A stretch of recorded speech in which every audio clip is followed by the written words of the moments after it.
Hi, Jack. You've been in there for hours and your hair's not done. It takes forever to slick my hair down. Why do you have that Aunt Jemima headband on? Do you let him see you like that? Yes.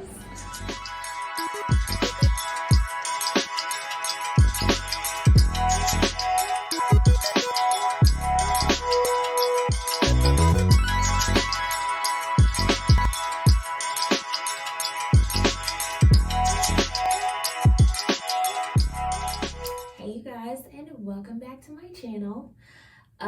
So today I am attempting to share how I will be trying to achieve a slicked back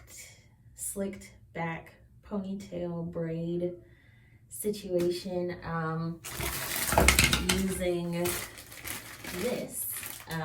I've never done it before, and I was going to, yeah, that just fell over. I was going to try to like follow along with the tutorial, but when I was like thinking about that, it occurred to me that trying to follow along while someone else does their hair would probably impact for me, and actually have to wear this out and about. I'm doing this hairstyle for a weekend in Big Bear with my best friend, so yeah, I actually needed to like kind of be successful, and I feel like I'll be more successful just kind of doing my own thing as opposed to following someone else. So yeah, this isn't really a tutorial per se. I'm gonna like show you what I do, but it also might fail miserably. So yeah, either way, I think it should be entertaining. Yeah. So like I said, I am just using like regular braiding hair, nothing special or exciting. I have already washed and detangled and deep conditioned my hair, and I have leave-in conditioner in it and like a gel oil. That's Jack. Excuse me, I'm trying to record. Can you keep it down? Keep what down? Whatever music or whatever you're playing. You don't control me. Right. Anyway, whatever. So I use this buttercream as like a leave-in. Yeah, it's a Merge brand. I just got it recently. I don't know. It works fine.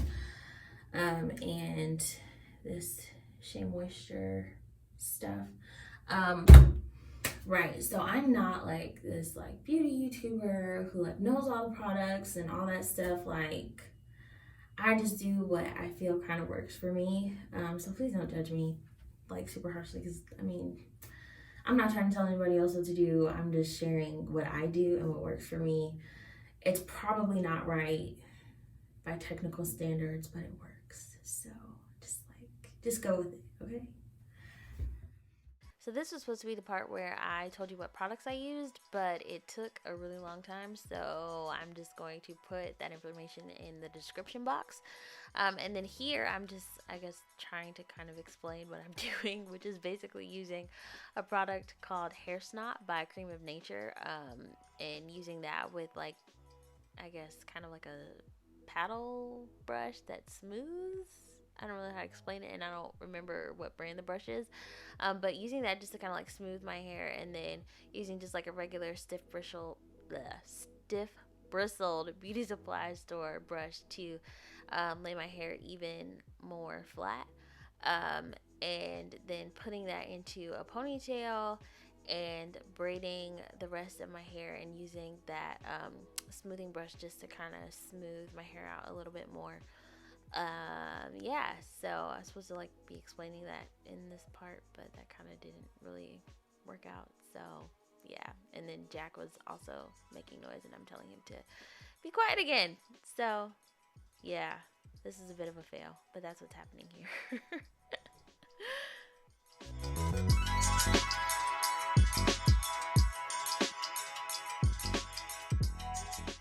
So I'm just continuing what I've been doing on the other side, leaving out this much per section.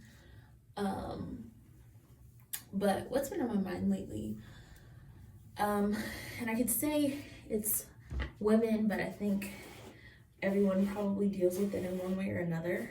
And that is just like how we value ourselves, and putting a ton of emphasis on what we bring to the table on paper, as opposed to really honing in on and appreciating, you know, just within ourselves as individuals, appreciating the intangibles that we bring to the table. Because I think that stuff, the things that you don't even necessarily know that you need, are the things that set people apart in our minds and our hearts. Like when I first started thinking about relationships and even my friendships, I thought that my value was in kind of like my relationship resume, as opposed to just who I am as a person. And there's just this long list of qualifications that you feel like you need to have in order to be worthy. So I thought I had a lot of stuff, and anything that I felt like I was lacking in, I wanted to, you know, work hard to be able to, you know, add that to my add those things to my repertoire, or to be better at them. And I thought that having those things would get me a man and get me a good man. You know, I thought that, you know, I wasn't necessarily a virgin, but I wasn't out here for the streets. And so I'm just like everything. I went to church. I was like, you know, God-fearing and all these other things. And I felt like those things would and should, you know, make me worthy. And what I found was that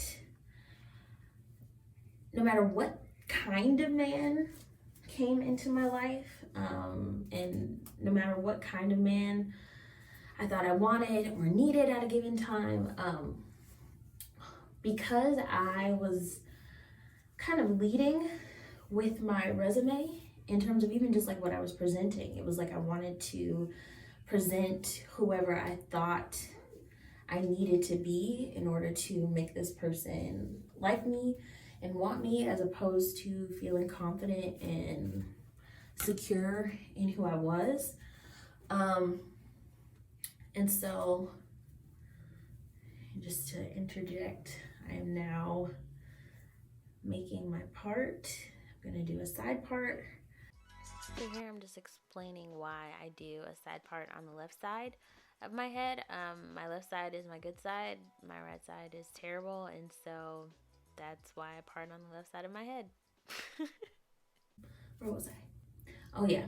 So I felt like no matter what kind of guy I like talked to or, you know, dated or whatever, it always ended, because I was like leading with, you know, like what my qualifications were on paper instead of just like being myself.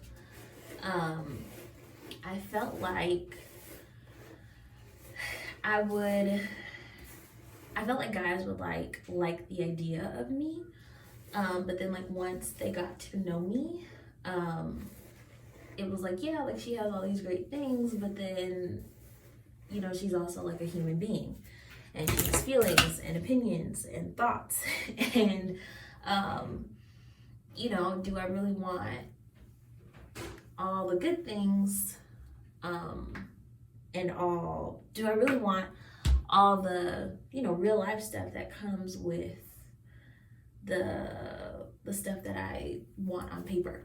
Over time, I came to understand that, like, no matter how many things you have going for you, if somebody is not, you know, really for you as a person, none of that stuff is gonna matter when it counts. Because if a person is only there for what you bring to the table and what you do for them. When stuff gets real and you need them to be patient with you, and to, you know, put up with you at your worst and all that stuff like that, when the rubber like actually meets the road, when that person is only there because of sunshine and roses, not only are they going to be kind of like disappointed that this is the reality, but then they may not be interested in sticking around. Not because they don't like you or because you're like a bad person or anything like that, but because just like, you know, they're there for the benefit and not for the whole person. It's not an easy thing to have to come to terms with the fact that like you can't earn love. Essentially, you can't make someone, you know, be there for you and show up for you if that's not what they want to do. I kind of, you know, realized that I have to, you know, start being intentional about, one, loving myself and being kind to myself and understanding that like I'm not perfect, I'm never going to be perfect, and even though, you know, there is room for improvement and there are things that I can do better, I don't have to sacrifice love for myself right now or hold off on giving that to myself until I feel like I'm worthy enough. If I don't feel like I'm worthy, then I'm going to continue attracting people who, you know, basically confirm what I'm already, confirm the negative self-talk I'm already giving to myself. And it's just going to continue to be like a vicious cycle. And I, you know, knew that I wanted better people in my life. I knew that I did not want to continue feeling negatively about myself. And so it was just something that I knew I needed to be intentional about. And as I've been more intentional about it, I'm thankful to say that I have, one, realized that there are some people who have always been in my corner. No matter what I've gone through or whatever changes or craziness or whatever in the process of finding myself that I've come across, there are people who have loved me regardless and been there for me and shown up for me. And nothing that I have said or done has been too much, even if it wasn't, you know, fun to deal with or, you know, whatever. Their love for me and their ability to see the best in me, despite my imperfections, allowed them to stick around and to, you know, just be that source of support and encouragement, even when I wasn't on or able to be my best.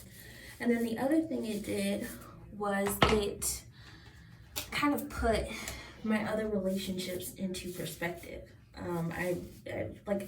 I knew that I hadn't necessarily been, you know, treating myself the best, but I wasn't as aware as I needed to be of how I was accepting less than ideal treatment from other people.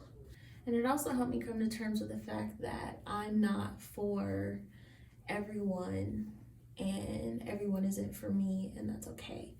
I think that, you know, no one's perfect and everybody has, you know, baggage and damage and trauma and all these things that come with the package of, you know, being close to them.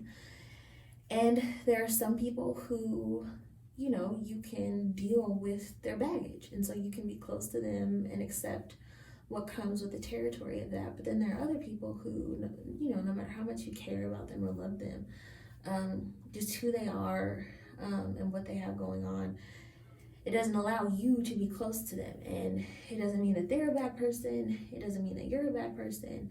It just means that they're not for you. And I think because I've like experienced rejection, again, not just in my relationships, like my romantic relationships, but my friendships too. I felt like, you know, there was something like inherently wrong with me. And so I needed to be different or fix myself or something in order for people to want to be close to me, because me as myself wasn't good enough. And what I'm discovering is that while I'm not enough or I'm too much or whatever for some people, there's some people who, you know, really love me just the way that I am, and while they appreciate the intangibles that I bring to the table, or while they appreciate the resume things that I bring to the table, they just appreciate me as a person and want me in their lives. And so me as I am is good enough. So this was kind of a fail in terms of slicking, but it's a work in progress. So I think what I'm gonna do is unbraid the back and brush that together first, and then bring the top, slick the top over it. So I'll see how that works. This part honestly took 5 million years, but I basically just took the back 2 braids and took them out and smoothed them into one ponytail on like the bottom half of my head, and then I took the top part and smoothed the front and the sides down on top of the back, and combined it into one big ponytail, I guess. And yeah, it just took a really long time to get it to my satisfaction, but I finally did it after a couple of tries. And then I just put some hairspray on it, and then covered it with some mousse, and then put my scarves on top to let it set a little bit before I put my braid in. Okay, so that's where we're at. I have my slicked ponytail, and I've got my hair in 2 braids in the back. And so I'm gonna let that dry for a little bit, and then I will be back to add my braid, or to make my braid and add the fake hair. Hi, Jack. You've been in there for hours and your hair's not done. It takes forever to slick my hair down. Why do you have that Aunt Jemima headband on? You let him see you like that? Yes.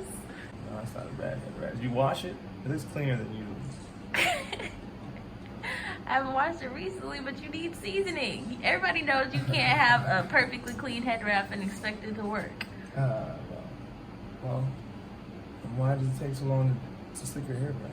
Because I have too much hair. Cut it off. I would, but my head is too big. It is big. Says you. My head is normal size. Your head is big. Your head is half an inch bigger than mine. I don't think so. For I'm pretty our sure. heads No. were measured, Carl. Yeah, and yours was a little bit bigger. Half an inch. Yeah, yours was still bigger. Half an inch bigger. Yours is and still I'm a bigger. foot and a half bigger. Well, that's why I need hair, because I got a big head. You got a big head, Judah. Yeah. What you doing? Why? Are you playing with your tablet? Why? Whoa, what you got? What are these? You got some dinosaurs? They're never far away, huh? Very nice. Baryonyx, are you sure? I think that one just looks like a baryonyx. It's his tail. That's his tail? What about this one? What's this one? Judah, what is it? It's his legs. Well, yeah, those are spikes, but what is this? What kind of dinosaur is it? Hello? I'm ignoring you, Mother. That's what he's thinking. Judah. Hey, Judah. Judah, what's this? What kind of dinosaur is this? Stegosaurus. A Stegosaurus. Good job. This is Stegosaurus. So this is the hair that I'm using. I just got it from the beauty supply store. It's nothing like special. I was hot, so I just sat in front of a fan for 15 minutes and watched MasterChef. So yeah, my hair has dried a little bit, and so now I'm just gonna, if I can, take this and just like pull it apart. Okay, this is getting tangled. So this is honestly where it went left, trying to get the width of the braid with the extensions to match the width of the braid without them. And so it just looked crazy, and I have like hours of footage of me trying to get this right. And you don't need to see that. 75 years later. So what had happened was I was struggling to get the real hair to fake hair ratio together, so my braid was looking crazy, and then my phone died. So I took a little breaky break and eventually did finish, but I don't have that recorded. But as you can see, it's better. I'm probably still gonna go back and fix this tomorrow. But yeah, so what I did was I just braided my real hair really tight, and then braided the rest looser, so that, and like pulled out the pieces that I needed to, just so that it wouldn't look so, there wouldn't be such a drastic contrast. And then my hair's still wet, and my hair usually dries a little bit lighter. So I'm gonna wait and see, but I may be like using a darker color next time. So yeah, all in all, it's not perfect, but what is? And for my first attempt, I feel like it was a really good try. And I've learned some things about my own hair and getting my slicked hairstyles together for the future. So yeah, I hope you had fun laughing at me trying to do my hair, and I hope you learned a little something. And just remember that your value is in who you are, not just in what you can do for someone. And the people who love you will always love you no matter what, and always see the best in you. And the people who are only there because of what you do for them will not. But that is okay, and you're not going to be for everybody, and you don't need to use one person or even like a group of people's inability to see your value as a metric for whether or not you have value, because who you are and what you bring to the table is valuable, and you are more than just what you look like, how many people you've slept with, whether you can cook and clean and all that stuff. Our value is in the intangibles, and the things that we bring to the table, that our people, the people who are our people, aren't looking to get from someone else. So yeah, I hope y'all enjoyed this video. If you did, don't forget to like, comment, share, and subscribe. I am going to get that smoothly one of these days. And I will see y'all next week. Bye.